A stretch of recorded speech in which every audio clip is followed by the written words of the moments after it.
நதிநீர் பிரச்சினைக்கு தீர்வு காண வேண்டும் என்று மத்திய அரசை கண்டித்து லட்சிய திமுக சார்பில் சென்னையில் ஆர்ப்பாட்டம் நடந்தது. சென்னை கலெக்டர் அலுவலகம் அருகே புதனன்று அக்கட்சியின் தலைவர் டி. ராஜேந்தர் தலைமையில் நடந்த ஆர்ப்பாட்டத்தில் பலர் கலந்து கொண்டனர். அப்போது பேசிய டி. ராஜேந்தர், மாநிலங்களுக்கு இடையே சமரசம் செய்ய வேண்டியது மத்திய அரசின் பொறுப்பு என்றும், ஆனால் நதிநீர் பிரச்சனையில் மத்திய அரசு மௌனம் சாதிப்பதாக குற்றஞ்சாட்டினார். சிறுவாணி ஆற்றின் குறுக்கே அணை கட்ட தமிழ்நாட்டின் ஒப்புதல் பெறாமல் கேரள அரசுக்கு அனுமதி வழங்கலாமா என்றும் அவர் கேள்வி எழுப்பினார். ஒரு மாநிலங்களுக்கு இடையே மத்தியஸ்தம் செய்ய வேண்டியது மத்திய அரசின் பொறுப்பு. மாறாக மௌனம் சாதிக்கிறது என்று சொன்னால் தமிழகத்தின் மீது மத்திய அரசுக்கு ஏன் இந்த வெறுப்பு?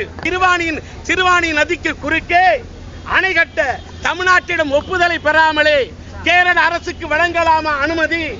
அப்படி என்றால் கேரளாவை மதிப்பீர்கள், தமிழ்நாட்டை மிதிப்பீர்களா?